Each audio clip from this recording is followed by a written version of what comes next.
Pada tugas kali ini, kami dari kelompok 3 hendak mengidentifikasi pengaruh kemajuan iptek terhadap NKRI pada aspek sosial. Pertama-tama, kelompok 3 beranggotakan 1. Mikael Taninda Abimanyu Bagus Sarsawijaya, 2. Monika Febiati, 3. Muhammad Imam Nugroho, 4. Ninda Karunia, 5. Oktariana Puspa, dan 6. Priska Andriani. Pertama-tama kita harus mengidentifikasi pengaruh kemajuan iptek terhadap NKRI. Di abad ke-20 ini, rekayasa teknologi yang dikembangkan oleh manusia semakin mengalami kemajuan. Di abad ini juga ditemukan berbagai alat yang membantu dalam menunjang perkembangan dan kemajuan ilmu pengetahuan, seperti televisi, komputer, telepon, dan hal yang lain. Selain itu, perkembangan teknologi transportasi juga ikut mengalami kemajuan yang cukup pesat, seperti adanya mobil, kapal laut, dan pesawat yang semakin canggih. Hal tersebut menunjukkan bahwa masih ada banyak hal yang dapat dikembangkan oleh manusia. Kemajuan iptek tentunya memberikan pengaruh yang sangat besar bagi kehidupan manusia, baik itu pengaruh positif ataupun negatif. Kita dapat menyikapi kemajuan iptek dengan banyak sekali cara. Nah, maka dari itu, untuk poin-poin selanjutnya seperti pengaruh positif ataupun negatif dan sikap selektif yang harus kita tanamkan agar tidak terjerumus ke dalam hal yang negatif karena adanya kemajuan iptek akan dijelaskan oleh teman-teman saya setelah ini. Terima kasih. Saya Monika Febiati, nomor absen 13. Dampak positif dari kemajuan ilmu pengetahuan dan teknologi adalah: pertama, kemajuan teknologi komunikasi yang cepat dapat mempermudah komunikasi antar manusia dari suatu tempat ke tempat yang lain. Sebenarnya, teknologi sudah ada sejak zaman dahulu, yaitu zaman Romawi kuno. Perkembangan teknologi berkembang secara drastis dan terus berevolusi hingga sampai saat ini. Yang kedua, sosialisasi kebijakan pemerintah dapat lebih cepat disampaikan kepada masyarakat. Contohnya melalui media sosial, pamflet, brosur, baliho, dan lain-lain. Yang ketiga, informasi yang ada di masyarakat dapat langsung dipublikasikan dan diterima oleh masyarakat. Karena informasi-informasi mudah didapatkan dan mudah untuk dibagikan. Assalamualaikum warahmatullahi wabarakatuh. Saya Muhammad Imam Nugroho, nomor presensi 14, akan menyampaikan tentang pengaruh negatif kemajuan iptek di bidang sosial. Yang pertama, dengan makin besarnya komunikasi membuat bentuk komunikasi yang berubah, yang awalnya face to face menjadi tidak. Hal ini dapat menyebabkan komunikasi hambar. Yang kedua, seseorang yang terus-menerus bergaul dengan komputer akan cenderung menjadi seseorang yang individualis. Yang ketiga, dengan pesatnya teknologi informasi, baik internet maupun media lainnya, membuat peluang masuknya hal-hal yang berbau pornografi, porno aksi maupun kekerasan makin mudah.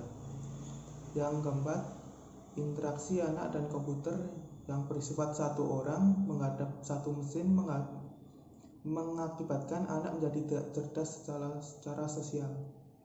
Yang kelima, kemerosotan moral di kalangan warga masyarakat, khususnya di kalangan remaja dan pelajar. Kemajuan kehidupan ekonomi yang terlalu menekankan pada upaya pemenuhan berbagai keinginan material telah menyebabkan sebagian warga masyarakat menjadi kaya dalam materi tetapi miskin dalam rohani. Saya Ninda Karunia, nomor absen 15. Di sini saya akan melanjutkan presentasi dari teman saya. Sikap tanggung jawab dalam pengembangan iptek. Pada pengembangan iptek, kita harus memperhatikan etika pengembangan iptek.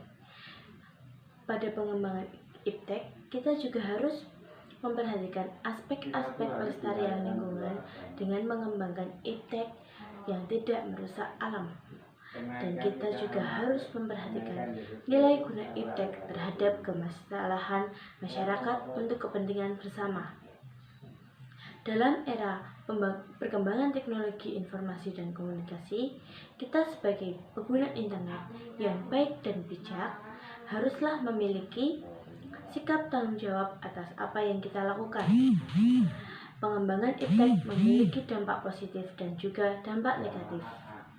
Kita harus pandai dalam memilih kedua dampak tersebut agar proses pengembangannya dapat dimanfaatkan untuk meningkatkan kecerdasan dan kesejahteraan masyarakat semua. Sekian dari saya. Bila ada salah, mohon maaf. Selanjutnya akan dilanjutkan oleh teman saya. Wassalamualaikum warahmatullahi wabarakatuh. Nama saya Oktariana Puspa Aulia, nomor absen 16, kelas 12 MIPA 5. Berikut ini merupakan sikap selektif dalam menghadapi kemajuan iptek. 1. Mengembangkan demokratisasi dalam segala bidang. 2. Mengaktifkan masyarakat sipil dalam arena politik. 3. Menegakkan supremasi hukum. 4. Terbuka dalam berinovasi dan perubahan. 5. Dapat memanfaatkan kegunaan iptek. 6. Menghargai dan menghormati hak asasi manusia. 7. Menghargai pekerjaan sesuai dengan prestasi. 8. Menggunakan potensi lingkungan secara tepat untuk pembangunan. 9. Mempererat kerjasama dengan sesama negara berkembang untuk bersama-sama dalam menghadapi kepentingan negara-negara maju. 10. Tidak bergantung pada badan-badan multilateral seperti pada IMF, Bank Dunia, dan WTO. Sikap selektif terhadap pengaruh kemajuan iptek di bidang sosial budaya. Kemajuan ilmu pengetahuan dan teknologi memberikan sangat banyak pengaruh di dalam perilaku yang dimana kemudian ditampilkan oleh setiap masyarakat. Kemudian dengan adanya pengaruh tersebut, kemudian ada sebuah gaya di dalam hidup. Seperti gaya untuk berpakaian dan juga dasar ikatan dari hidup bermasyarakat dengan semakin mudahnya untuk mendapatkan segala macam informasi dan ilmu pengetahuan. Contoh sikap selektif di bidang sosial budaya terhadap kemajuan ilmu pengetahuan dan ilmu teknologi adalah 1. Menjadi sebuah individu yang dimana terbuka akan segala macam inovasi dan juga perubahan. Nomor 2. Menjadi sebuah individu yang dimana kemudian berorientasi kepada masa depan daripada masa lampau. Yang ketiga, menjadi sebuah individu yang dimana dapat memanfaatkan segala macam kegunaan dari ilmu pengetahuan dan juga teknologi. Yang keempat, menjadi sebuah individu yang dimana dapat mengerjakan pekerjaannya sesuai dengan prestasi yang dimana dimilikinya. Yang kelima, menjadi sebuah individu yang dimana menggunakannya potensi daripada lingkungannya menjadi lebih tepat untuk pembangunan yang dimana berkelanjutan. Nomor 6, menjadi sebuah individu yang dimana menghargai dan juga menghormati segala macam hak asasi manusia. Itulah yang dapat kami sampaikan, kurang lebihnya mohon maaf. Wassalamualaikum warahmatullahi wabarakatuh.